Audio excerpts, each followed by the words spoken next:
బ్రతుకుతూ, మన దేశంలో బ్రతుకుతూ మన మీద కుట్రలు చేస్తున్న వాళ్ళు, తల్లి పాలు దాగి రొమ్ము గుద్దే వాళ్ళంటే వీళ్ళే. ఇంతకంటే దుర్మార్గులు ఇంకెవరుంటారు? వీళ్ళని ఏరివేయాలంటే ఏం చేయాలి? మరొక ముఖ్యమైన విషయం ఇక్కడ మనం గమనించాలి.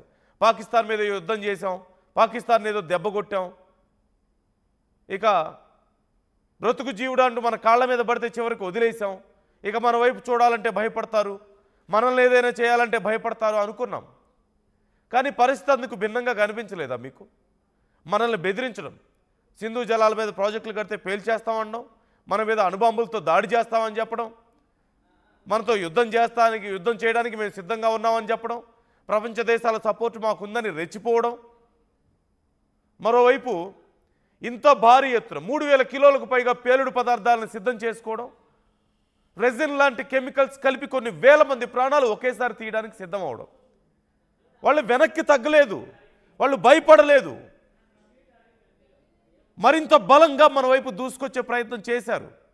అంతకి 1000 రెట్లు మనకి నష్టం చేయడానికి సిద్ధమయ్యారు.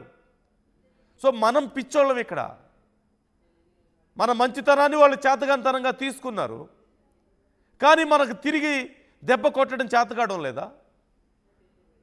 మన ప్రభుత్వాలు ఏం ఆలోచిస్తున్నాయి? ఇంకా ఈ ప్రశ్న నాది మీది కాదు, ప్రజలందరిది ఇదే ప్రశ్న. ఇంకెంతమంది ప్రాణాలు పోవాలి? ఇంకెంతమంది శరీరాలు ఛిద్రం అవ్వాలి? ఇంకెంతమంది శరీర భాగాలు కనీసం గుర్తుపడడానికి కూడా కనపడకుండా అక్కడ పడి ఉండాలి? ఎన్ని కుటుంబాలు ఇలాంటి మానసిక క్షోభను అనుభవించాలి? వాళ్ళ కుటుంబ సభ్యుల కనీసం శరీర భాగాలు దొరక్క, కనీసం గుర్తుపట్టలేక ఇంకెంత క్షోభ అనుభవించాలి? పహల్గాం ఘటన మనం చూసాం. బట్టలు ఉప్పతీసి ఏ కులం ఏ మతం అని అడిగి కుటుంబ సభ్యుల ముందు, భార్య ముందు, చిన్న పిల్లల ముందు, వాళ్ళ భర్తల్ని, తండ్రుల్ని పాయింట్ బ్లాంక్ రేంజ్లో కాల్చి ప్రాణాలు తీశారు. ఇంకెంత ఓపిక పట్టాలి? రెజిన్ లాంటి కెమికల్ని కలిపి కొన్ని వేల మంది ప్రాణాలను ఒకేసారి తీయడానికి ప్రయత్నించారు. ఒక చిన్న శాంపిల్, ఢిల్లీలో జరిగింది ఒక చిన్న శాంపిల్ మాత్రమే, 100లో 1% కూడా లేదు వాళ్ళు ప్లాన్ చేసిన దాంట్లో. Our intelligence burst their plans. మన ఇంటెలిజెన్స్ వాళ్ళ ప్లాన్స్ని భగ్నం చేసింది కాబట్టి ఇలా జరిగింది. It's less than 1%. ఒకవేళ ఆ 3000 కిలోలకు పైగా, సుమారుగా ఇప్పటికి దొరికింది 3300 కిలోలు, ఇంకా ఎక్కువ దొరికిందని కూడా అంటున్నారు. అంత పేలుడు పదార్థాన్ని ఉపయోగించగలిగి ఉంటే, ఈ రెజిన్ లాంటి కెమికల్స్ని వాళ్ళు అనుకున్న స్థాయిలో ఉపయోగించగలిగి ఉంటే, కొన్ని పట్టణాలు, ఇంకా ఇన్ఫ్యాక్ట్ చెప్పాలంటే దేశంలో ఏ ఒక్క నగరం కూడా మిగిలి ఉండేది కాదు, ముఖ్యమైన నగరం. అంత ఇంపాక్ట్ ఉండేది. ఇంకా ఎందుకు క్షమించాలి మనం? ఇంకా ఎందుకు ఈ ఓపిక పట్టాలి? మోదీ ఏమంటున్నారో ఒకసారి చూద్దాం. आज मैं यहां बहुत भारी मन से आया हूं। कल शाम दिल्ली में हुई भयावह घटना ने सभी के मन को व्यथित कर दिया है। मैं पीड़ित परिवारों का दुख समझता हूं। आज पूरा देश उनके साथ खड़ा है। मैं कल रात भर इस घटना की जांच में जुटी सभी एजेंसियों के साथ, सभी महत्वपूर्ण लोगों के साथ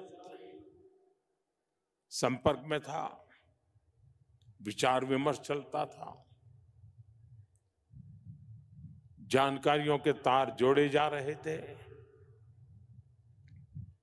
हमारी एजेंसियां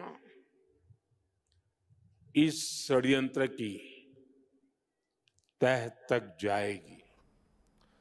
మనం అనుకుంటున్న దానికంటే సీరియస్నెస్ చాలా ఎక్కువగా ఉంది. ఈ ఒక్క విషయాన్ని నేను చెప్పదలుచుకున్నాను. We're in more danger, we're in deep danger. ఏ కొద్దిపాటి తేడా జరిగినా సరే మన దేశంలో చాలా నగరాల పరిస్థితి, ఇక చాలా నగరాలు తుడిచిపెట్టుకుపోయే పరిస్థితి. ఇప్పుడు ఈ 2-3 రోజుల్లో జరిగినవే నేను మళ్ళీ చెప్తున్నాను. 3000 కిలోలకు పైగా పేలుడు పదార్థాలు, గన్స్, బాంబ్స్, వెపన్స్ మిగతా వెపన్స్ ఇంకా చాలా ఉన్నాయి. అండ్ ఇక్కడ రెజిన్తో అటాక్ చేసే ప్రయత్నం. కొన్ని వేల మంది గుట్టలు గుట్టలు పడిపోయి ఉండేవాళ్ళు, ఛిద్రం అయిపోయి ఉండేవాళ్ళు, వాళ్ళు అనుకున్నది కనుక చేయగలిగి ఉంటే. They are not scared of us. In fact మనమే భయపడుతున్నామేమో మొదలుపెట్టింది పూర్తి చేయడానికి, మనమే వెనకడుగు వేస్తున్నామేమో. But they are not. వాళ్ళు ప్రతి చోట ఉన్నారు. దేశం బయట కాదు, ఎక్కడో పాకిస్తాన్లో కూర్చొని లేరు, బంగ్లాదేశ్లో కూర్చొని లేరు, మనతోనే ఉన్నారు, మన పక్కనే ఉన్నారు, మనకి వైద్యం చేస్తున్నారు, వైద్యం పేరుతో మన డబ్బులు దోచుకుంటున్నారు బలంగా అవ్వడానికి. ఏ డిపార్ట్మెంట్స్లో ఉన్నారో కనీసం కనిపెట్టడం కష్టం.